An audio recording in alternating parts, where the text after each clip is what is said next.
Oke, Assalamualaikum warahmatullahi wabarakatuh. Perkenalkan, nama saya Nurul Istiqomah, NIM G1D0248. Saya mengambil referensi dari buku Statistika Matematika Jilid 1 yang ditulis oleh Mustika Hadijati pada halaman 25 dan seterusnya. Distribusi rata-rata. Rata-rata sampel merupakan statistik yang paling umum digunakan untuk mengestimasikan rata-rata atau populasi.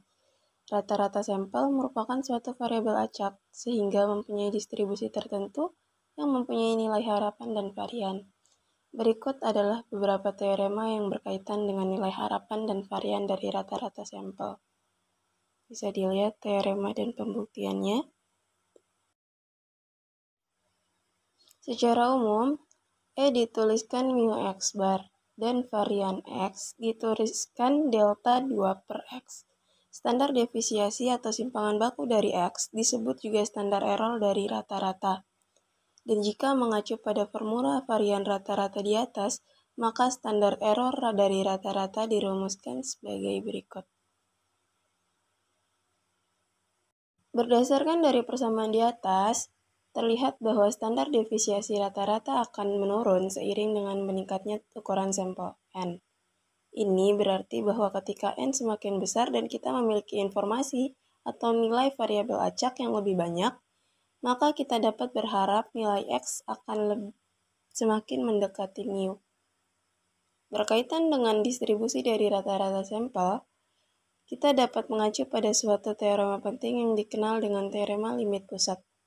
Adapun teorema limit pusat, yaitu menurut teorema sebelumnya yang berkaitan dengan fungsi pembangkit momen dari fungsi variabel acak yang merupakan kombinasi linier dari n variabel acak independen, fungsi pembangkit momen dari Z dapat diuraikan sebagai berikut,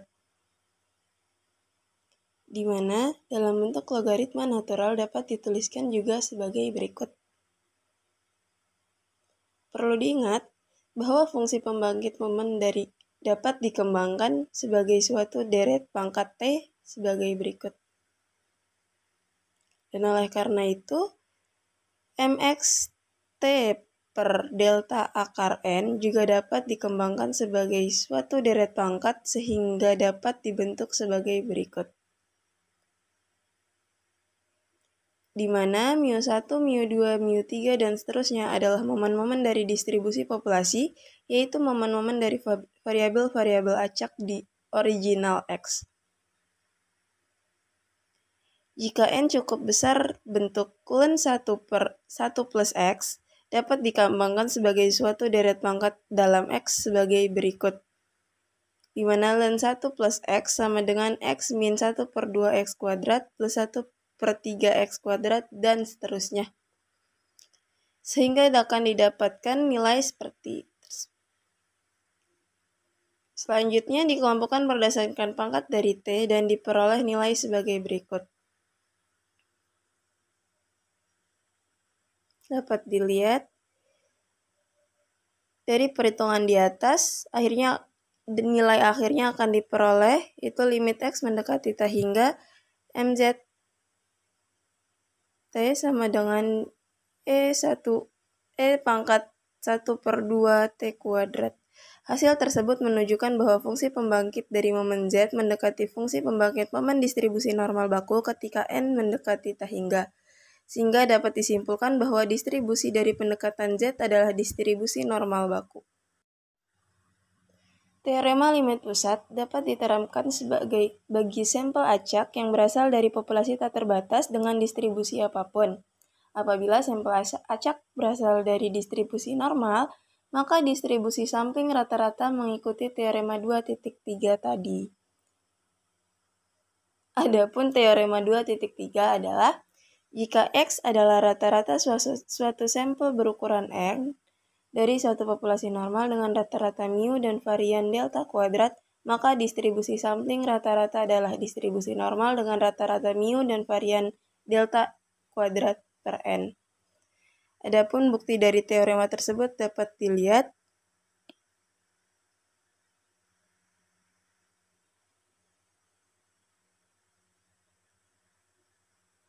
dari pembuktian di atas. Bentuk Fungsi pembangkit momen dari distribusi normal dengan rata-rata mu dan varian delta n delta kuadrat per n. Bismillahirrahmanirrahim. Assalamualaikum warahmatullahi wabarakatuh. Pada kesempatan ini saya akan melanjutkan presentasi dari teman saya, Isti Beristiqomah, melanjutkan menjelaskan teori yang berkaitan dengan distribusi chi-square atau x-square.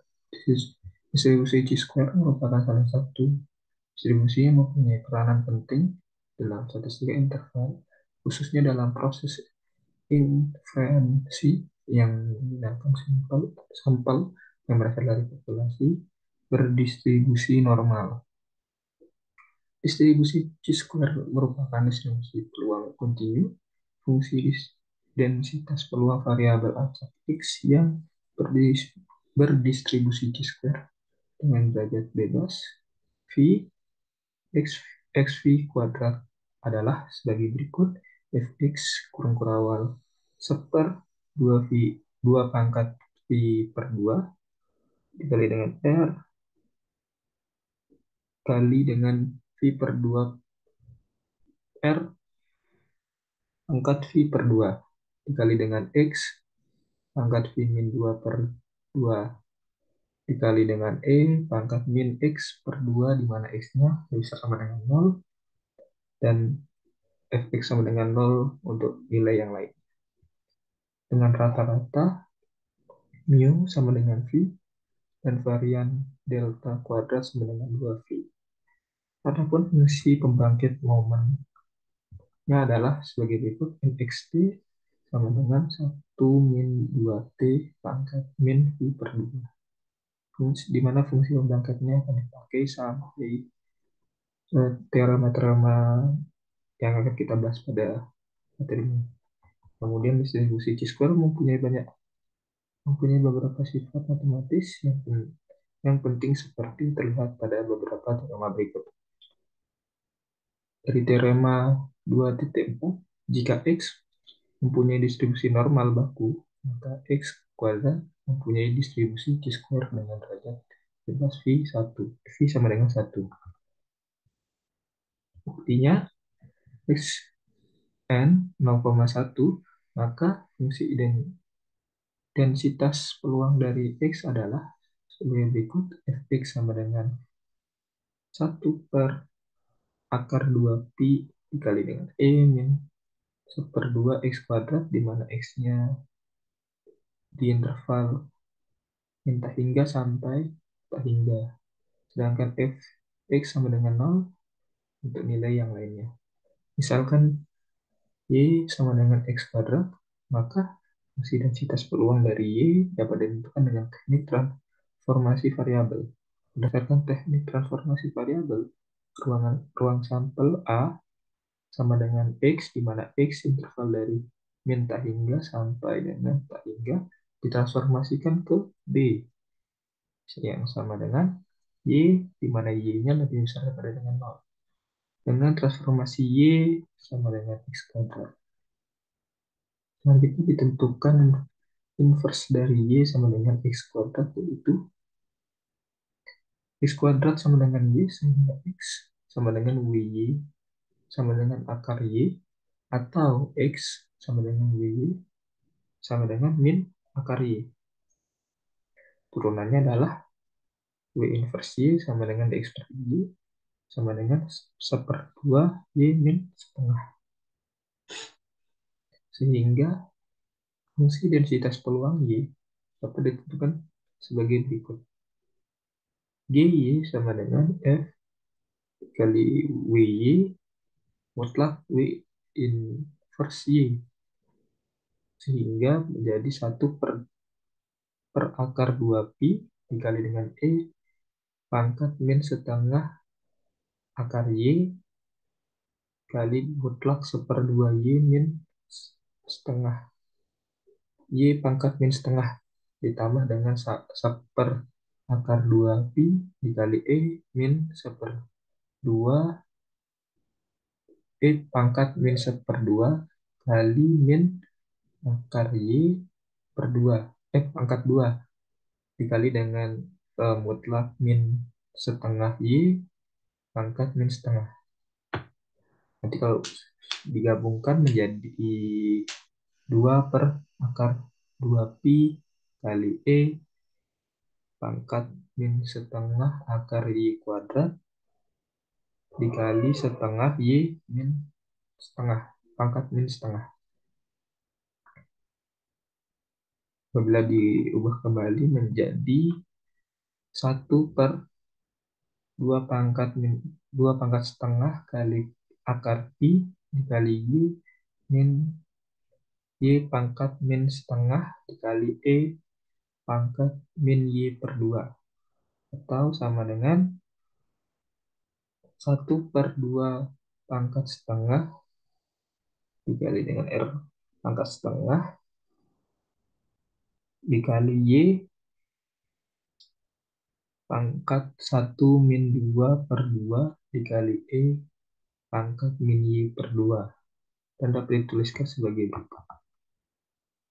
Di mana GY sama dengan 1 per 2 pangkat setengah dikali R pangkat 1 per 2 dikali Y 1 min Y pangkat 1 min 2 per 2 dikali E min Y per 2 di mana Y lebih besar daripada dengan 0 dan GY sama dengan 0 untuk lainnya. Fungsi densitas peluang yang diperoleh merupakan fungsi densitas peluang distribusi C-square dengan derajat bebas V sama 1. Untuk teorema 2,5, jika X1, X2 sampai dengan Xn variabel aktif independen yang mempunyai distribusi normal baku, maka Y sama dengan sigma I sama dengan 1 menuju N, XI pangkat 2 mempunyai distribusi C-square dengan derajat bebas F sama dengan N, F sama dengan N.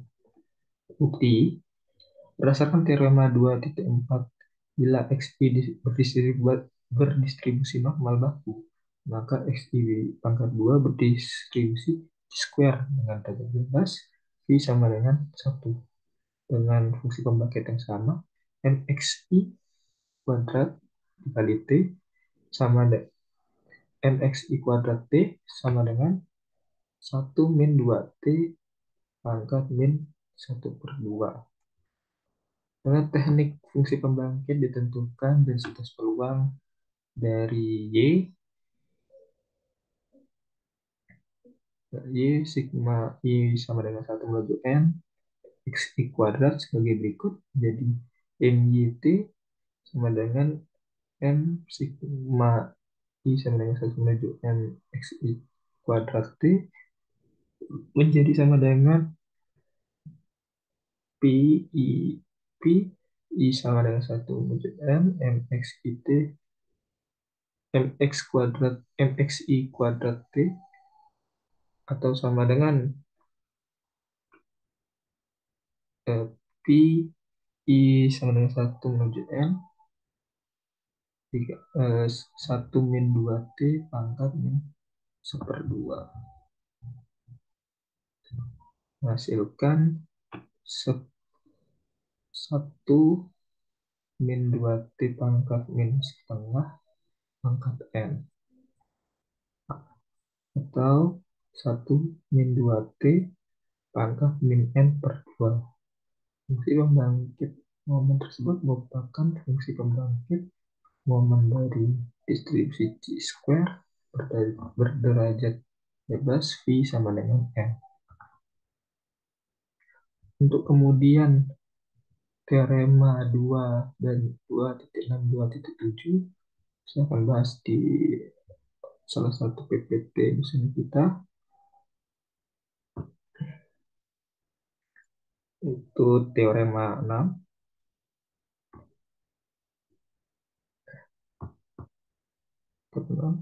yang berbunyi jika X1 sampai X2 sampai dengan Xn variabel acak independen yang mempunyai distribusi C-square dengan derajat bebas V1, V2 sampai dengan Vn, maka Y sama dengan sigma dari I sama dengan 1 menuju N, XI mempunyai distribusi C-square dengan derajat bebas, V1 ditambah V2 ditambah titik-titik sampai dengan ditambah Vn, dibuktikan. Perhatikan bahwa Y sama dengan I sama dengan sigma I sama dengan 1 menuju N, XI kuadrat merupakan kombinasi dari X kuadrat, sehingga dapat digunakan teknik MGF. Dari teorema sebelumnya, terdapat fungsi pembangkit yaitu mx t sama dengan 1 min 2t pangkat min v per 2. Sehingga bisa dituliskan mx mx 1 t sama dengan 1 min 2t min v1 per 2, kemudian dilanjutkan mx 2t, nanti pangkat v-nya berubah jadi v2 sampai seterusnya sampai dengan pangkat min vn per 2. Jadi MYT sama dengan M sigma I sama dengan 1 pangkat N X I T akan berbentuk seperti di bawah. Ini menjadi 1 min 2T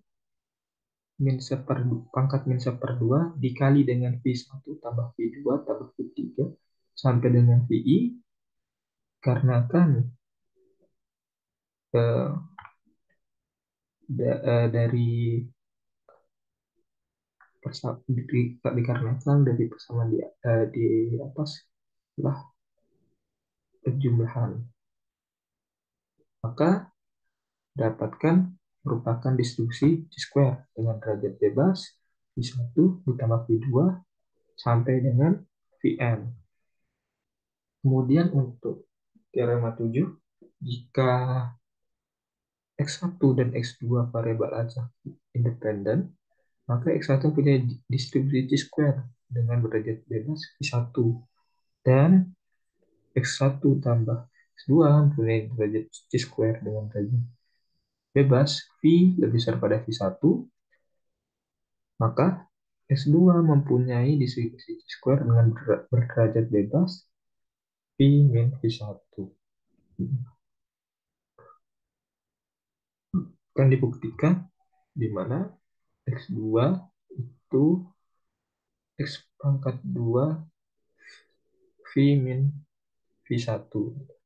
Yang diketahui adalah XI dan X2 independen, kemudian X1 X pangkat 2 V1, kemudian X1 ditambah X2 hingga X2 V lebih besar V1. Maka dibuatlah MX1 ditambah X2T sama dengan PI sama dengan 1N MXIT. Karena kita punya XI1 dan XI2, maka bentuknya adalah MX1T dikali dengan MX2T. Untuk MX2T yaitu MX1 ditambah X2T per MX1. Yang artinya berbentuk seperti ini. 1 min 2T pangkat min V per 2 dibagi dengan 1 min 2T min V1 per 2. Dimana yang jelas MX1T itu hasilnya 1 min 2T pangkat min V1 per 2. Sedangkan untuk MX1 ditambah X2T akan menghasilkan 1 min 2T pangkat min V per 2. Dimana Kalau jadi disatukan akan menjadi 1 min 2T pangkat min min pangkat min kali V min V min V1 per 2, di mana X2 mempunyai distribusi C² dengan derajat bebas V min V1 sesuai apa yang kita butuhkan tadi, di mana kita kita akan buktikan X2 itu sama dengan V min V1. Selanjutnya kita akan bahas teorema 2.8 atau teorema 8 di PPT, yaitu berbunyi jika X bar dan S kuadrat adalah rata-rata dan varian suatu sampel acak ukuran N dari suatu populasi normal dengan rata-rata mu dan varian delta kuadrat, maka yang pertama kita buktikanlah X bar dan S kuadrat independen.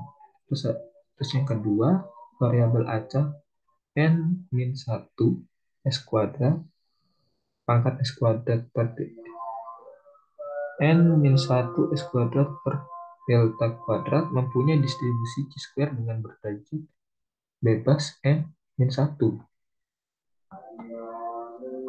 Untuk bukti yang pertama, kita asumsikan dulu bahwa mu sama dengan 0 dan delta kuadrat sama dengan 1. Kemudian S kuadrat diuraikan terlebih dahulu sebagai berikut. S kuadrat sama dengan 1 per N min 1 dikali sigma I sama dengan 1 menuju N XI min X bar kuadrat. Lalu kita uraikan menjadi 1 per N min 1 dikali dengan 1 min X bar kuadrat ditambah sigma I sama dengan 2N XI min X bar kuadrat.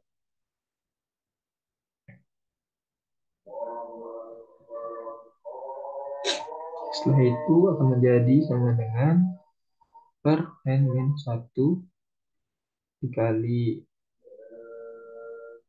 sigma I per 2 sama dengan I sama dengan 2 sama dengan N XI min X per kuadrat ditambah sigma I sama dengan 2N XI min X bar kuadrat.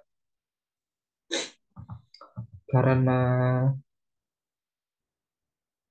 sigma I sama dengan 1 sampai dengan N XI min X bar sama dengan 0, jadi S2 dapat dituliskan sebagai suatu fungsi dari X2 min X1, X3 min X bar, X2 min X bar, X3 min X bar sampai dengan Xn min X bar. Selanjutnya ditunjukkan bahwa variabel acak tersebut independen dengan X bar, menunjukkan bahwa S kuadrat independen dengan X bar. Misalkan Y1-nya adalah X bar, Y2-nya X2 min X bar, Y3-nya X3 min X bar, dan sampai dengan YN-nya sama dengan XN min X bar. Maka akan ditentukan fungsi densitas peluang bersama dari Y1 sampai dengan YN menjadi C dalam kurung Y1, Y2 sampai dengan YN yang menunjukkan bahwa Y1 independen dan dengan variabel Y2 sampai dengan YN. Fungsi densitas peluang bersama Y1, Y2 sampai dengan YN ditentukan berdasarkan fungsi peluang bersama dari X1, X2 sampai dengan Xn, yaitu berbentuk seperti ini, yaitu F X1, X2 sampai dengan Xn sama dengan 1 per 2 pi pangkat N per 2 dikali dengan E min 1 per 2 sigma I sama dengan 1 menuju N XI bar XI pangkat 2, di mana nilai XI sendiri di interval min tak hingga sampai tak hingga dengan transformasi Y1 sama dengan X bar Y2 X2 min X bar sampai seterusnya YN sampai dengan XN min X bar, sehingga diperoleh inverse X1 sama dengan Y1 min Y2 min Y3 sampai dengan nantinya min YN. Kemudian untuk X2-nya itu sama dengan Y2 plus Y1. Kemudian X3-nya Y3 sama dengan Y1 sampai dengan Xn sama dengan Yn plus Y1. Dan nilai Jacobian-nya seperti pada gambar di bawah sini, J sama dengan 1 misalnya, dan seterusnya. Terus yang kedua itu 1, 1, 0, 0, dan seterusnya.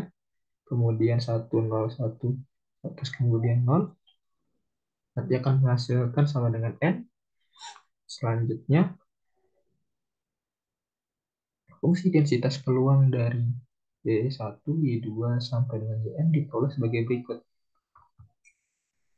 G, Y1, Y2 sampai dengan Yn sama dengan N per 2Pi pangkat N per 2 dikali dengan E pangkat min 1 per 2 dikali Y1 min Y2 min Y3 titik sampai Yn kuadrat ditambah dengan Y2 tambah Y1 kuadrat tambah Y3 tambah Y1 kuadrat ditambah titik-titik sampai dengan ditambah Yn plus Y1 kuadrat.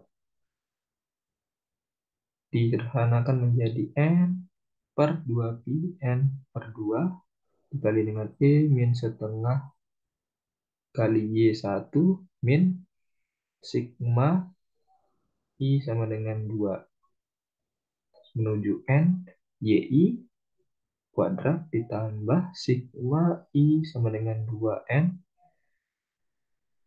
dikali dengan N YI plus Y1 kuadrat.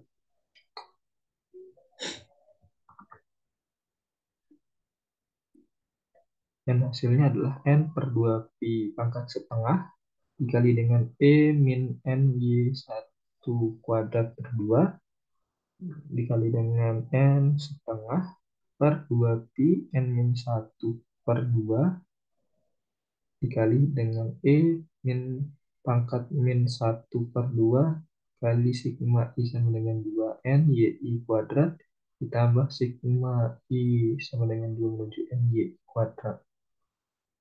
Fungsi densitas peluang tersebut menunjukkan YI1 independen dengan variabel Y2 sampai dengan YN yang berarti X bar dan S2, S pangkat 2, S kuadratnya independen. Kemudian untuk pembuktian kedua, diawali dengan penguraian bentuk berikut ini, yang dimana sigma I sama dengan 1 menuju N, XI min mu kuadrat sama dengan sigma I sama dengan 1 XI min X bar plus X bar min mu kuadrat.